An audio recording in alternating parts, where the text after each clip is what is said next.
Non, tant pis, je vais Bon. la squeezer, je pense. Il faut tenir sur 35 minutes. On a du monde qui commence. Bonjour à tous. On a reçu un bonjour déjà.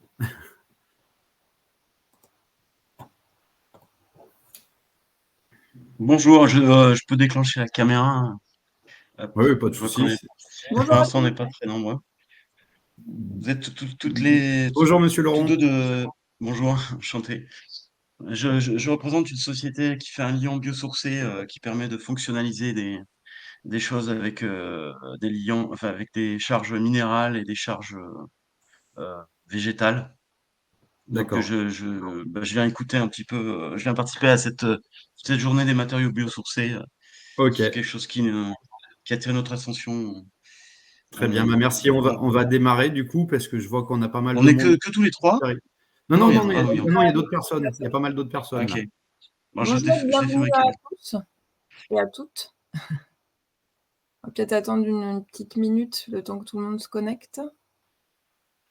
Il me semble qu'on devait être une vingtaine là ce matin. Bienvenue au salon virtuel des matériaux biosourcés. Donc là, vous êtes dans la première réunion donc, qui va concerner le béton de bois et CCB GreenTech.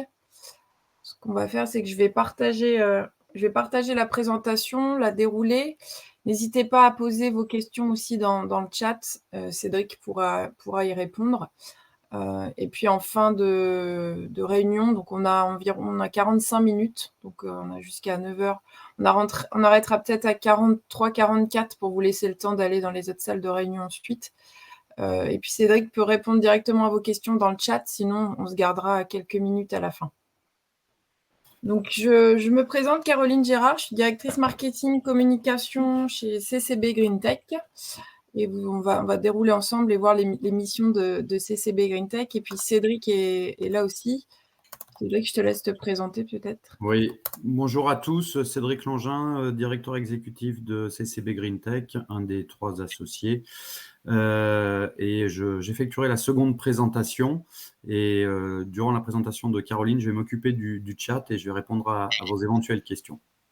Bonne présentation à tous. Allez, je lance le partage d'écran. Et puis pour ceux qui nous rejoindront. Hop.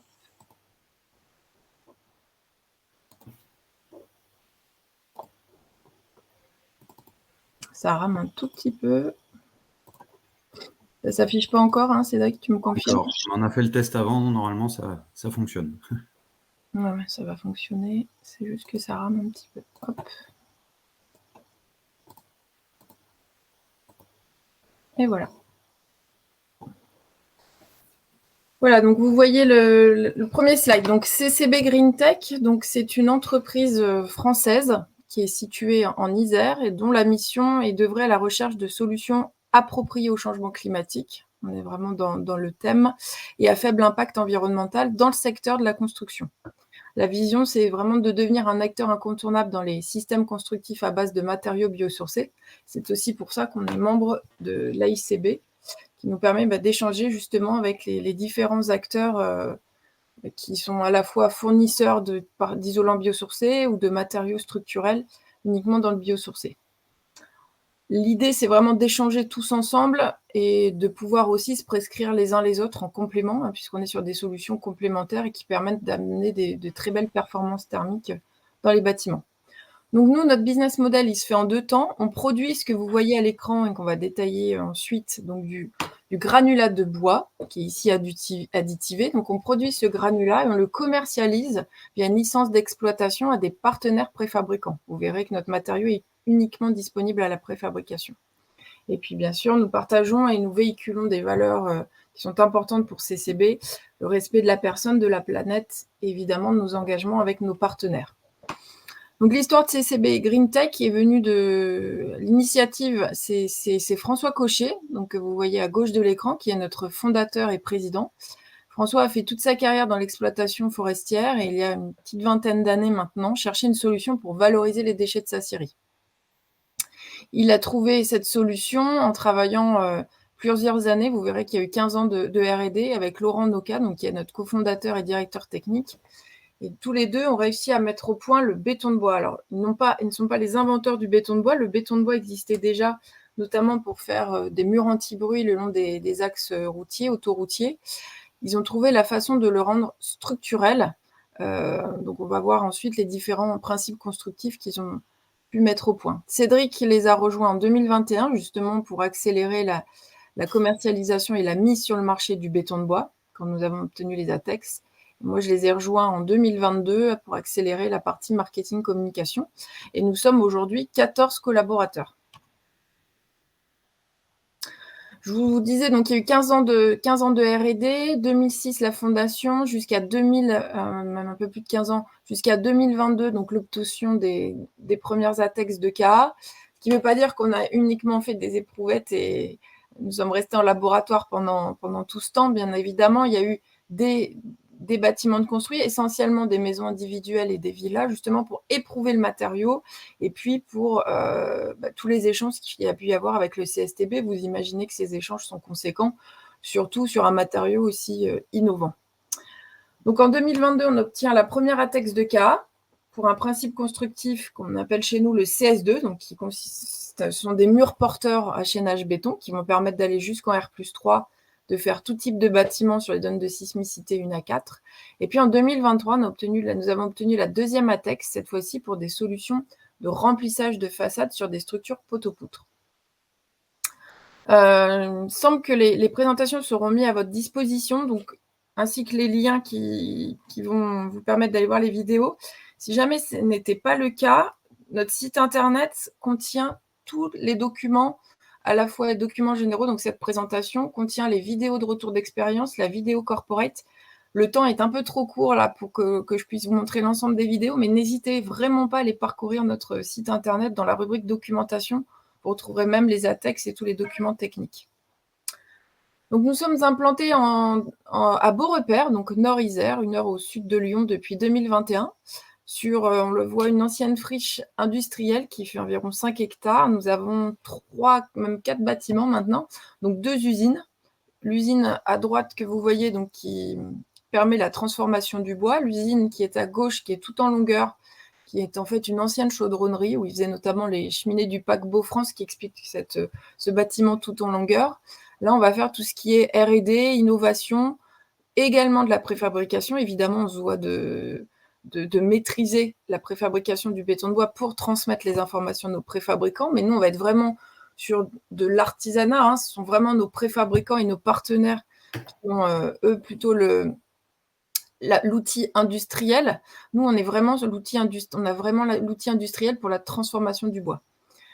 Dans cette usine aussi, on va faire de l'innovation, de la recherche et de l'innovation sur tout ce qui est nouveaux principes constructifs. On a encore pas mal d'idées. On vient notamment de mettre au point et de breveter des dalles drainantes pour l'aménagement extérieur.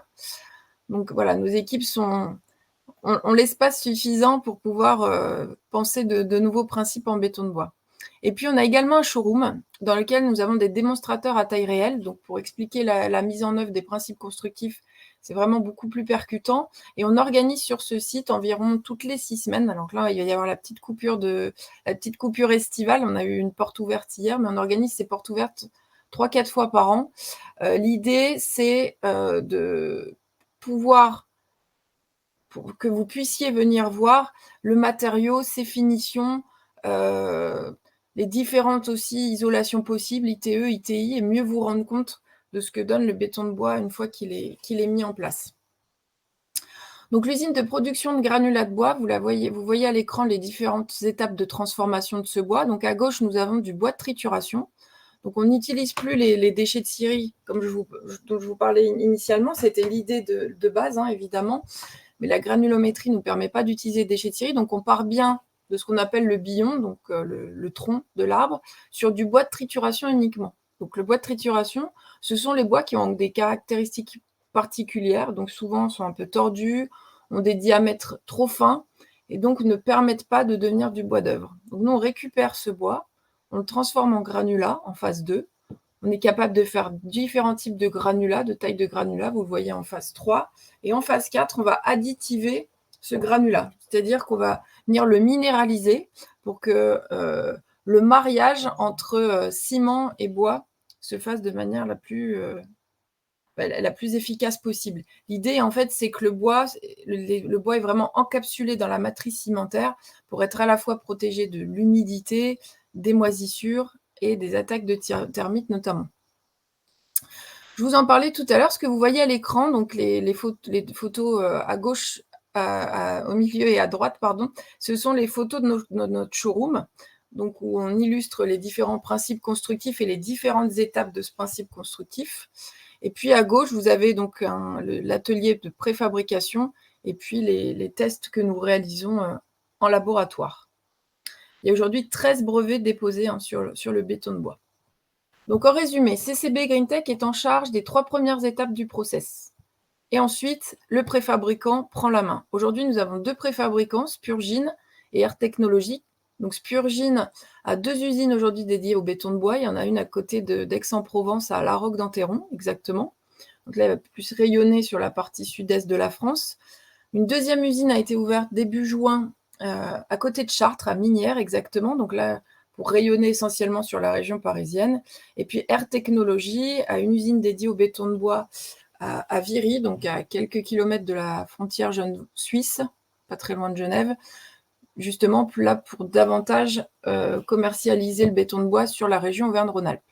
L'idée, évidemment, dans les mois qui arrivent, c'est d'avoir un maillage pertinent sur l'ensemble de la France, d'avoir d'autres préfabricants également, dans une vision idéale d'avoir un préfabricant à au maximum 300 km des chantiers. Alors, rentrons dans le vif du sujet. Qu'est-ce que le béton de bois? Donc, nous sommes bien sur un béton biosourcé. Donc, nous avons une formulation équivalente à du béton, des granulats, du ciment, de l'eau. La seule différence avec un béton traditionnel, c'est que nous n'avons pas de gravier, pas de sable. Nous avons remplacé ce gravier et ce sable par du granulat de bois, donc 80% de bois en volume, ce qui va conférer 2 avantages principaux à notre béton de bois. Un, d'être un produit labellisé, produit biosourcé, évidemment, avec une telle quantité de bois. Et deuxième, c'est d'avoir un bilan carbone négatif, qui est attesté par 5 FDES et disponible sur la base IGNES. J'en profite pour bien préciser l'origine du bois utilisé. Nous sommes labellisés, le granulat de bois est labellisé Bois de France. Et aujourd'hui, vous l'avez compris, nous sommes basés en Isère et donc on s'approvisionne exclusivement auprès des forêts situées à proximité, donc les forêts situées en Auvergne-Rhône-Alpes. Les atouts principaux du béton de bois, donc nous sommes sur un matériau, vous l'avez compris, donc qui est labellisé produit biosourcé, avec un bilan carbone qui est excellent, puisqu'on est sur un bilan carbone négatif, ce qui va vous donner un crédit carbone, en fait, dès la conception du projet, finalement, et la possibilité d'atteindre les prochains seuils de l'ARE 2020, notamment l'indicateur d'IC Construction. Il permet d'obtenir ce béton de bois, vu sa quantité de bois au mètre carré, 56 kg de bois au mètre carré, pour un mur d'une épaisseur de 30 cm, il vous permet d'obtenir très facilement jusqu'au niveau 3 le label bâtiment biosourcé. Autre avantage sur le fait de construire vertueusement, c'est d'avoir recours à de la construction hors site, à de la préfabrication, puisqu'on sait qu'il va y avoir des déchets, par l'optimisation justement de la qualité du chantier, beaucoup moins de déchets, voire quasiment pas de déchets, ce qui fait des chantiers beaucoup plus propres. C'est un matériau durable, dans le sens où, si on parle économie circulaire, nous sommes sur un matériau 100% recyclable. Donc, les tests ont pu être faits avec Lafarge Holcim, qui est actionnaire minoritaire chez nous. Grâce à qui? Grâce à leurs machines, grâce aux personnes qui ont pu travailler de chez Lafarge avec nous, on a pu prouver donc que ce matériau est recyclable à 100% et que nous allons pouvoir utiliser de ce matériau recyclé pour faire de nouveaux panneaux en béton de bois. Donc on peut dire que la boucle est bouclée au moment où nous serons dans la déconstruction des bâtiments. Donc pas tout de suite, évidemment. Autre avantage, ça va garantir la sécurité, donc la sécurité des usagers, à 3 niveaux. Le premier niveau, c'est au niveau de la résistance au feu. On est sur un matériau pour lequel nous n'avons pas besoin d'ajouter de traitement, il est déjà résistant au feu. On peut atteindre une REI de 120 selon le principe constructif choisi et l'épaisseur de mur. Et on a des très bonnes propriétés de réaction au feu puisqu'on a une très faible masse combustible. Le deuxième point en termes de sécurité, c'est la résistance au choc. On a un matériau qui va absorber les chocs et de par son absorption aussi, dernier avantage au niveau de la sécurité, va absorber les balles. C'est-à-dire que si demain il y a un tir de balle dans un mur en béton de bois, la balle va être coincée dans le mur. Alors ça peut paraître un peu étrange, hein, ces tests qui ont été réalisés, mais il faut bien penser que tous les bâtiments dits sensibles, donc gendarmerie, commissariat, établissement scolaire, mairie, etc., sont eux aussi soumis à la RE 2020. Donc on doit construire en biosourcé, mais il faut aussi assurer la sécurité des usagers encore plus que dans d'autres bâtiments. Donc le béton de bois permet à la fois de cocher cette case du biosourcé et la case de la sécurité. Hop là, pardon. En termes de confort thermique pour les usagers, le point principal, ça va être le confort d'été. Ça s'explique par plusieurs points. Donc, on a une conductivité thermique déjà dans le béton de bois. On a un R de 1,9 pour une épaisseur de 30 cm. Donc, il y aura un complément d'isolation à ajouter, ITI ou ITE. Donc, nous, on va fortement conseiller l'ITE et puis en complément l'utilisation de matériaux biosourcés pour vraiment maximiser les performances thermiques. Puis surtout, on a un produit qui a un excellent déphasage puisqu'il est supérieur à 17 heures pour un mur de 30 cm. Couplé avec un taux d'amortissement thermique maximal. Donc, il y a vraiment une très bonne inertie au sein d'un bâtiment en béton de bois. On a pu le tester hier. Là, il commençait à faire chaud en Isère. Et hier, nous recevions justement une trentaine de personnes pour les portes ouvertes, évidemment dans un bâtiment en béton de bois. Et tout le monde était surpris de la fraîcheur qu'il y avait vraiment au sein du bâtiment. Il va permettre, donc tous ces arguments vont permettre de répondre à d'autres attentes de la RE 2020, notamment sur tout ce qui est BBio, CEP et aussi le degré d'heure. Au niveau du bien-être des usagers, on va permettre aux usagers justement d'évoluer dans un environnement sain et confortable. Le granulat de bois, que je vous l'ai dit, il est encapsulé dans la matrice cimentaire, donc on va garantir de la résistance et de la durabilité, donc pour tout ce qui va être termite et aussi moisissure. Il n'y a aucun rejet de COV, donc on est sur une étiquette A+, et on a une excellente absorption acoustique.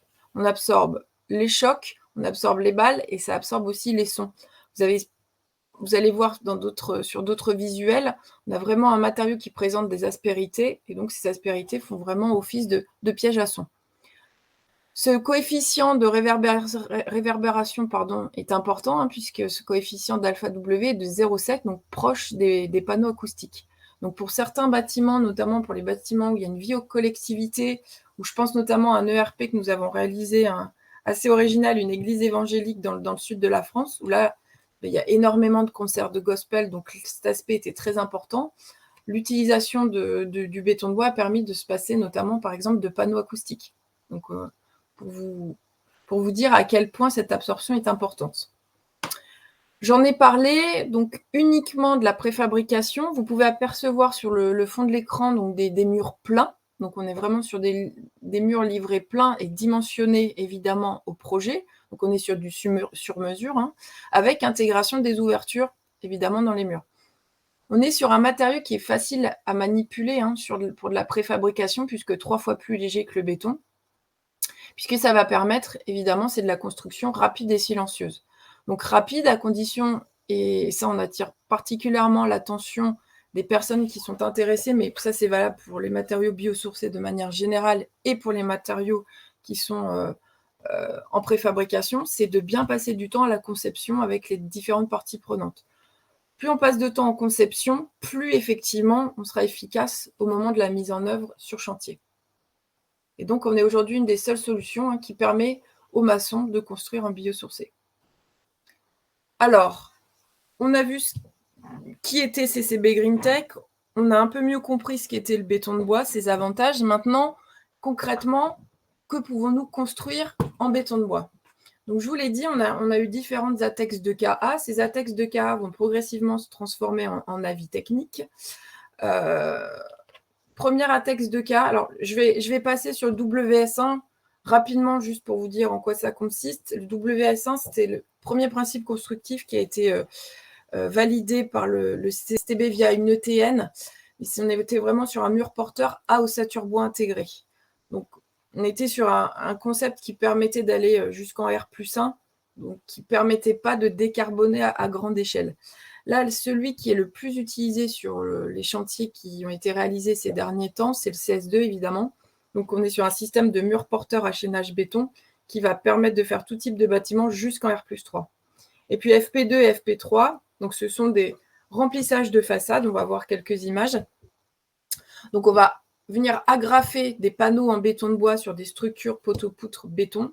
Et là, selon le système d'accroche choisi, qu'on soit en autoporteur ou en crénette dalle, on va pouvoir monter jusqu'en R+10. Et la petite dernière à l'écran, donc la DS5, qui est notre prédale nervurée, est en cours d'obtention d'index. Donc, on est sur une prédale. On va voir aussi quelques images qui est déjà utilisée sur chantier via des ATEX de KB. On a un chantier, par exemple, en cours à Limonest, où il y a 3500 m² de prédales qui sont en train d'être posées pour la maison des familles, notamment, de Limonest. Donc voilà, ça, c'était le premier principe constructif dont je vous parlais, ce WS1, donc mur porteur à ossature bois intégré. C'est efficace dans le sens où là, on est sur de l'assemblage à sec. Donc, on n'est même pas sur ces poteaux en béton armé. Il suffisait simplement d'aller assembler, tirefonner entre les panneaux. Donc, on est sur de l'assemblage encore plus rapide, mais plus pour faire effectivement de la villa ou de la maison individuelle. Pour faire des bâtiments un petit peu plus conséquents, on va passer sur le CS2. Donc, vous voyez donc à l'écran, donc les murs sont livrés plein sur chantier. Et ensuite, grâce au système de réservation, les maçons vont assurer les jonctions entre panneaux. Et vous remarquerez le bilan carbone négatif, donc en version dynamique, on est jusqu'à moins 17 kg de CO2 au mètre carré pour une épaisseur de 30 cm. Je vous laisse la coupe horizontale, coupe verticale, et c'est pareil, sur le site internet, vous allez retrouver un guide de mise en œuvre illustré, donc une petite BD qui explique rapidement les différentes étapes pour mettre en œuvre un mur porteur en béton de bois sur chantier. Les deux solutions de façade non porteuse aussi, donc on a l'autoporteuse FP2. Donc en fait, toutes deux, elles vont venir s'accrocher s'agrafer sur les structures avec un système d'équerre. Donc on est sur une fixation aussi mécanique. Et là, on va pouvoir effectivement décliner et monter jusqu'en R+10. Et on est toujours sur des bilans carbone intéressants, puisque moins 7 kg de CO2 au mètre carré pour des épaisseurs de 20 cm. Vous l'avez certainement remarqué, sur le CS2, on était entre 24 et 40 cm selon le bâtiment, selon les attentes aussi du bâtiment. En général, on est plutôt sur un mur de 30 cm d'épaisseur en rez-de-chaussée et plutôt 24 cm dans les étages. Cette épaisseur, vous l'avez vu, on a déjà un R qui est de 1,9 pour 30 cm. Donc finalement, le complexe de mur global par rapport à un complexe de mur en matériaux standards ne va pas tellement être plus important, puisqu'on aura finalement moins d'isolant que d'autres matériaux. En termes de mise en œuvre, donc là, on a simulé différents types d'isolation. Là, vous avez différents types d'ITI. L'idée, c'était de pouvoir vous donner une idée, selon l'ITI choisi, de l'impact sur les différents indicateurs. Donc, effectivement, au niveau thermique, on a visé le R2.5, évidemment. On vous met aussi les épaisseurs d'isolant sélectionnés, l'impact sur l'étanchéité à l'air et à l'eau, le déphasage, la perspirance et l'acoustique. Donc, je précise que le béton de bois n'est pas étanche ni à l'air ni à l'eau. Donc, c'est pour ça qu'il y a un traitement à appliquer. Simplement, en fait, un enduit extérieur, un monocouche type OC1 ou C2, va permettre justement de venir assurer l'étanchéité à l'eau. C'est bien précisé dans nos ATEX, cette étanchéité, ce traitement de l'étanchéité est évidemment obligatoire via l'enduit extérieur. Et puis en termes d'ITE, donc différentes simulations aussi ici, avec les différents impacts sur le déphasage, la perspirance, l'acoustique. Ce qu'on verra, c'est que plus on utilise de matériaux biosourcés et plus on arrive à des performances thermiques importantes. La prédale dont je vous parlais, donc on est sur une prédale qui peut avoir une portée jusqu'à 7 mètres. Là, l'avantage, c'est que grâce à votre prédale, vous allez avoir la résistance au feu jusqu'à 4 heures sur cette prédale. Vous avez aussi évidemment tout ce qui est bilan carbone et puis l'aspect acoustique. Alors, ce que vous voyez là en bas à gauche, donc vous voyez la dalle, sur certains types de bâtiments, par exemple pour du bureau, on peut aussi envisager de laisser complètement apparent le béton de bois, simplement le peindre, ce qu'on a fait notamment dans notre salle de réunion et sur d'autres bâtiments. Et là, vous gagnez aussi en temps de mise en œuvre et surtout, vous avez une absorption acoustique qui est là, pour le coup, vraiment, vraiment très impressionnante. Et vous le remarquerez en bas à droite, on est sur un système de pause aussi qui est très rapide. Alors, juste pour illustrer quelques différents types de réalisations qui ont été faites, vous retrouvez aussi le book des réalisations, de toutes les réalisations sur notre site internet. Là, vous avez du bâtiment tertiaire, donc on est en haut à gauche sur 500 mètres carrés de bureaux pour Olny Conta qui ont été posés par de Mathieu Barre, donc à côté de Lyon, à Dardilly. On a en haut à droite un ERP dont je vous parlais tout à l'heure, donc il y a une église évangélique qui a été mise en œuvre à côté de Toulon, à la Valette du Var. Donc là, les retours des usagers que nous avons, c'est à la fois ce très bon retour sur l'acoustique et aussi sur le confort d'été, évidemment. En bas à gauche, habitat collectif. Donc on a fait un premier programme collectif dans le 42 à Bonson avec le toit forésien. Et puis on a un deuxième chantier collectif. Donc ce sont 2 bâtiments de 23 logements que nous terminons que notre préfabricant termine à Amancy dans le 74 avec Haute-Savoie Habitat. Et là, on a eu des retours aussi vraiment intéressants d'Haute-Savoie Habitat qui avait prévu ces 2 bâtiments initialement en briques, qu'il a varianté en béton de bois. Et finalement, ce qui est très intéressant pour lui, au-delà de la performance thermique et du bilan carbone, c'est l'aspect économique. Puisqu'en fait, entre le projet qui avait été imaginé en briques et le projet qui a été réalisé en béton de bois, l'écart n'est que de 2,5% sur le projet global, en termes de prix. Donc on arrive même à une équation vraiment intéressante en termes de prix. Je vous redonnerai ensuite, on reparlera de l'approche tarifaire rapidement là, en 3-4 minutes. En bas à droite, ce que vous voyez, c'est alors on en a pris une parmi une cinquantaine, maisons individuelles et en bande. Celle-là, elle est intéressante à mettre en avant, puisque l'architecte Bruno Bonnevie a décidé donc de laisser les murs et plafonds bruts à l'intérieur de sa maison, justement pour pouvoir profiter au maximum des conforts thermiques acoustiques. On ne va pas avoir le temps malheureusement de regarder les retours d'expérience des différents archis, mais je vous laisserai en prendre connaissance sur notre site internet. On revient sur l'approche tarifaire. Si on parle d'un coût au mètre carré, généralement on est 15% plus cher que du béton. Maintenant, ce qu'il faut voir, c'est l'impact sur le coût global. Et l'impact est vraiment, c'est ce que je vous le disais, un écart de 2,5% là pour le chantier d'Amancy qui va s'expliquer par plusieurs critères. Le premier, c'est que je vous l'ai dit, le béton de bois est 3 fois plus léger que le béton. Donc, évidemment, les fondations des bâtiments vont être beaucoup moins importantes, donc moins chères. Ensuite, on est sur un système constructif qui était bien pensé et qui permet, donc, sur 80% des projets que nous avons réalisés, de se passer de rupteurs thermiques. Donc, on sait que les rupteurs thermiques, c'est aussi une source effectivement possible d'économie quand on peut s'en passer, puis aussi qu'on passe moins de temps sur chantier quand on n'a pas de rupteur thermique. Économie d'énergie à la clé, évidemment, via les performances thermiques. Et puis, 2 autres points. Alors, le premier, c'est que vous avez déjà tout ce qu'il faut en biosourcé. Un bilan carbone, vous n'allez pas être obligé de démultiplier sur le second œuvre, notamment uniquement du matériau décarboné biosourcé. Dans un monde idéal, ce serait bien que nous ayons que des bâtiments biosourcés et décarbonés. Malheureusement, on n'arrive pas à atteindre aujourd'hui l'équation économique quand on fait du 100% biosourcé et décarboné. Donc aujourd'hui, le béton de bois vous permet déjà forcément de décarboner la superstructure et, de par son bilan carbone négatif, de faire des économies sur d'autres matériaux en complément. Et puis, vous le savez, maintenant, il faut aussi, il est important de venir calculer le prix du kilo de biosourcé. sur les matériaux utilisés.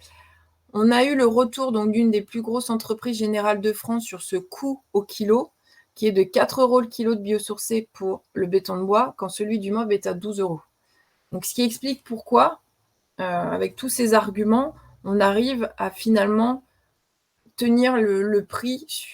Alors, je ne vais pas dire on va être au même prix que le béton, mais par rapport à toutes les valeurs ajoutées qui ont été apportées via le béton de bois, on arrive qu'à un glissement de 2,5% jusqu'à 5% selon les bâtiments.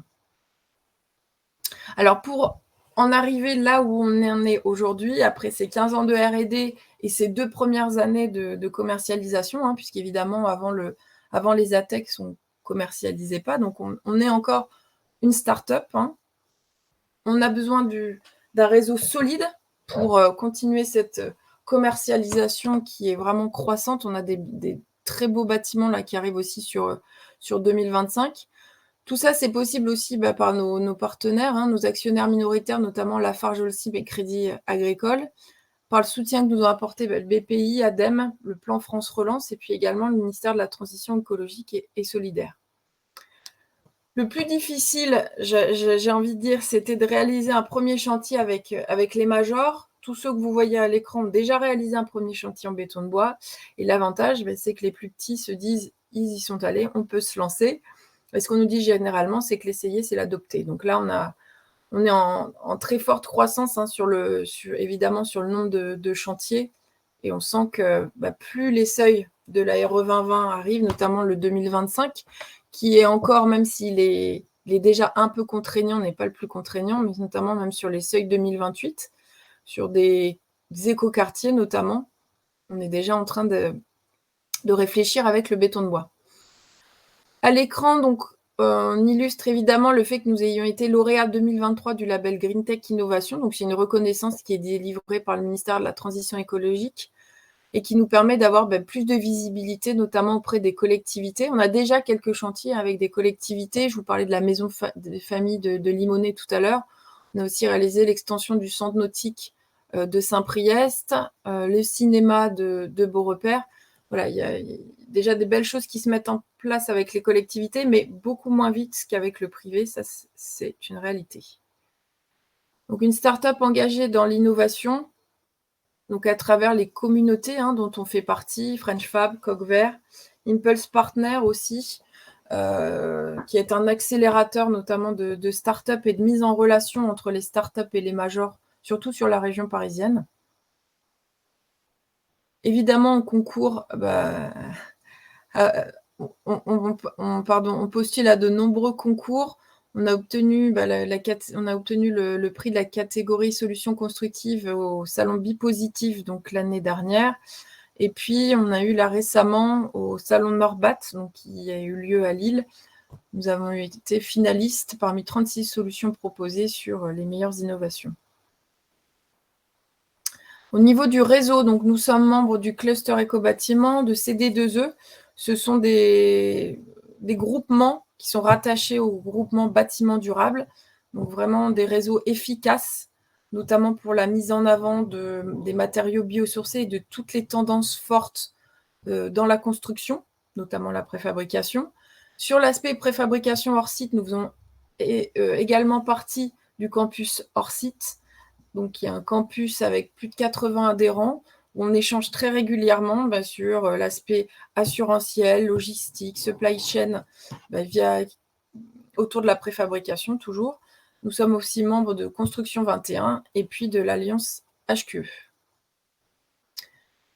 Alors, on a la chance aujourd'hui, par la croissance du nombre de chantiers, la visibilité aussi du matériau, d'être relayé par différents médias.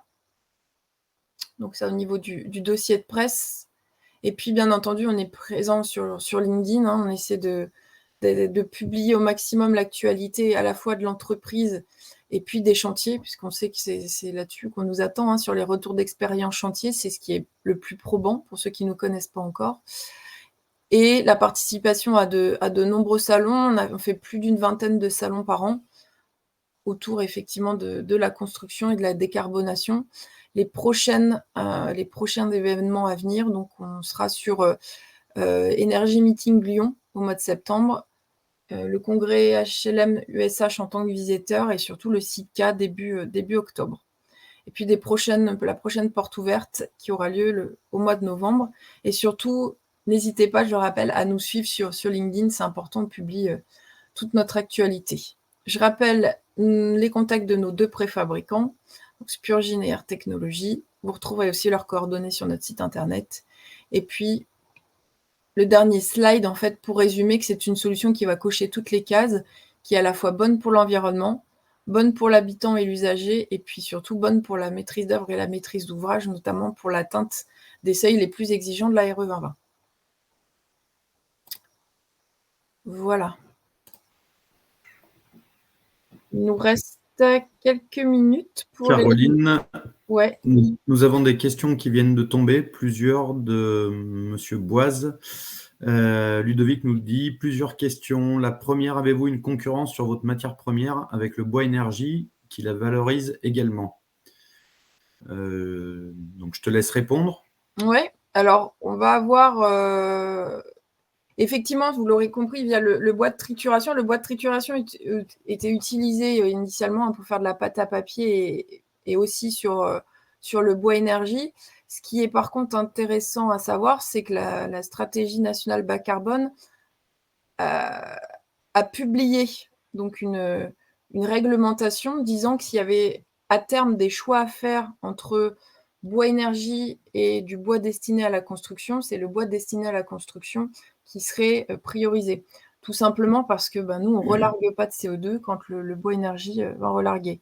Il y a une tension aussi l'année dernière sur le bois énergie avec tout ce qui s'était passé au niveau à la fois du gaz et du fuel, etc. Donc, tout le monde s'était réfugié sur le bois énergie. Cette pression, on l'a beaucoup moins ressentie cette année. Donc, aujourd'hui, on ne peut pas parler de concurrence frontale avec du bois énergie. Et même s'il y en a une à terme, il y a des choses déjà qui sont là en feedback. Merci Caroline. Question suivante. Prospectez-vous sur des nouveaux indicateurs pour mettre en avant le confort d'été? C'est-à-dire? C'est la question. Je compléterai en disant qu'effectivement, on aimerait pouvoir mieux valoriser l'excellent confort d'été qu'apporte le béton de bois, puisqu'on a des retours terrain qui sont vraiment excellents à ce niveau-là. Et donc, nous y travaillons, et notamment dans le cadre de l'AICB. Mais à ce stade, effectivement, on met en avant le déphasage thermique de 17 heures sur nos murs porteurs, qui est un atout très très clair dans l'objectif d'obtenir un bon confort d'été. Mais on voudrait aller plus loin. Et puis on a déjà aussi des partenaires qui sont en train de construire des bâtiments qui sont appareillés, où tout va être mesuré, et ils vont faire la comparaison avec d'autres bâtiments, ce qui nous permettra de démontrer que le béton de bois est vraiment une excellente solution à ce niveau. Caroline, question suivante. Travaillez-vous directement sur l'axe de la commande publique auprès des acheteurs, architectes, bailleurs sociaux pour faire connaître votre solution? Alors oui, alors ça a été notamment possible via GreenTech Innovation qui continue. L'avantage d'être lauréat GreenTech Innovation, c'est qu'on a quand même un accompagnement régulier via le ministère de la Transition écologique. Donc ça nous a permis, par exemple, la semaine dernière, sur toute une journée, de rencontrer les acheteurs de chaque ministère. Donc au niveau, je ne sais plus combien il y en avait, on a rencontré une vingtaine de personnes sur une journée, et justement pour voir comment mieux intégrer les solutions biosourcées dans les appels d'offres et comment travailler les CCTP pour qu'on soit davantage identifiés. Ce qu'on fait pour accélérer au niveau des collectivités, c'est qu'on va travailler notamment avec tous les archi-conseils qui vont, eux, permettre de plus facilement suggérer l'utilisation des biosourcés au niveau des bâtiments publics. Ok, merci Caroline. J'enchaîne sur les questions parce qu'il y en a d'autres et il nous reste 6 minutes. Avez-vous des projets de R&D sur d'autres fibres? Alors, sur les projets R&D, vous avez vu, on a une grande usine pour tout ce qui est R&D innovation. Donc, nous, on restera majoritairement sur le béton de bois, mais ce qui n'empêche pas d'effectuer des tests avec parfois d'autres liants, parfois d'autres façons de procéder, d'autres formulations sur le béton de bois. Je vous parlais tout à l'heure des dalles drainantes. Donc effectivement, on est aujourd'hui, nous, tournés vers une innovation continue sur le béton de bois. Quand pensez-vous obtenir les avis techniques sur les produits finaux, mur porteur, chaînage béton par exemple? C'est une question de Yuna Tulic. Alors ça, c'est en cours. Donc on a obtenu, normalement, la texte de cas A sur le CS2 prenait fin en juin. Ça a été prolongé d'1 an, donc jusqu'au 30 juin 2025, ce qui nous laissera largement de temps de valider l'avis technique sur le CS2. Yacine Drissi nous demande, dans le document FDES du produit, il est écrit que le scénario de fin de vie pour un panneau Timborox CS2 était la mise en décharge à 100%. Pourquoi ne pas le recycler comme vous l'avez présenté?